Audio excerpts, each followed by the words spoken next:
people have been arrested in this case? Like, No. Either 2 persons are arrested.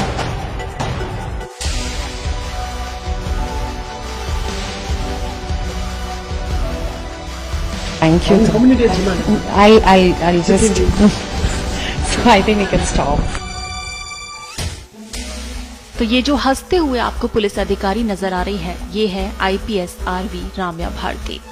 Coimbatore में 10 साल की मासूम बच्ची के साथ जो हुआ, उसने सिर्फ एक परिवार नहीं बल्कि पूरे देश की आत्मा को झकझोर दिया। एक बच्ची जिसकी दुनिया स्कूल, खेल और सपनों तक सीमित होनी चाहिए थी, वो दरिंदगी का शिकार बन गई। अपहरण, दुष्कर्म और फिर हत्या, ये सिर्फ एक अपराध नहीं बल्कि इंसानियत पर लगा ऐसा दाग है जिसे शब्दों में बयां करना मुश्किल है। और इसी केस की प्रेस ब्रीफिंग यानी प्रेस कॉन्फ्रेंस के लिए पहुंची ये IPS, जो कि प्रेस ब्रीफिंग से पहले जोर से खिलखिलाती और हंसती हुई नजर आई हैं, जिस पर पूरे देश भर में लोगों का आक्रोश नजर आ रहा है। आपको बता दें 21 मई 2026 को तमिलनाडु के कोयम्बटूर जिले के सुलूर इलाके से सामने आई इस घटना ने हर माँ बाप के दिल में डर पैदा कर दिया। 22 मई को जब बच्ची का शव कर्नमपलायम झील के पास मिला तो पूरा इलाका शोक और गुस्से में डूब गया। मासूम के शरीर पर चोटों के निशान इस बात की गवाही दे रहे थे कि उसने कितनी भयावह पीड़ा झेली होगी। एक माँ जो कि अपनी बच्ची के जाने के बाद बदहवास थी नजर आई।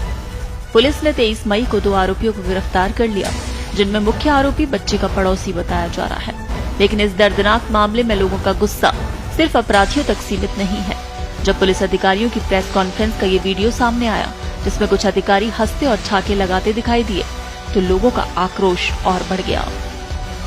एक ऐसा मामला जिसने पूरे देश को रुला दिया, उसमें जिम्मेदार पदों पर बैठे लोगों का ये रवैया बेहद असंवेदनशील माना जा रहा है।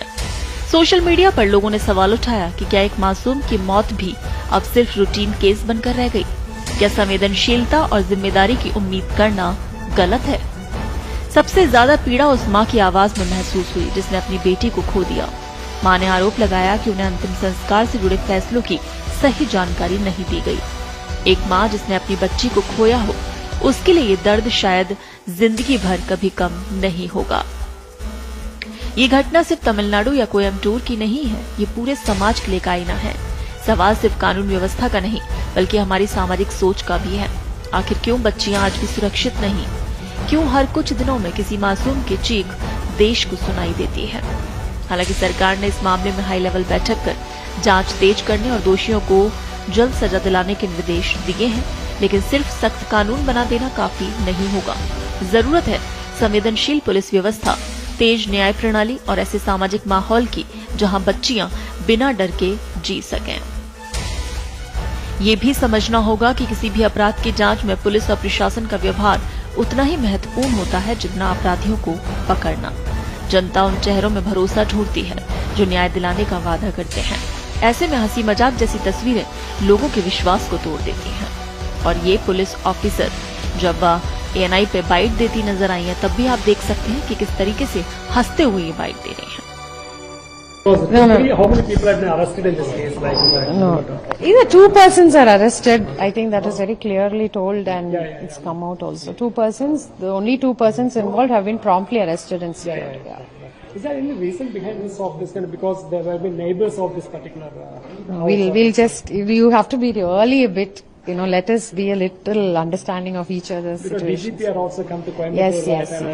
What kind of findings? Yes, like I told you, because in view of the sensitivity around the case, so the senior officers come for a preliminary review and further guidelines and instructions. How many days have we remanded this accused? No, thank you. How many days remanded? I'll just. So I think we can stop. तो अब उम्मीद है थलापति विजय Joseph की सरकार से कि आखिर वो इन अधिकारियों पर क्या एक्शन लेते हैं, क्योंकि अब सबकी नजरें वहीं टिकी हैं। वहीं आप लोगों का क्या कहना है? पुलिस अधिकारियों की इस प्रेस ब्रीफिंग को देखकर कमेंट करके जरूर बताइएगा।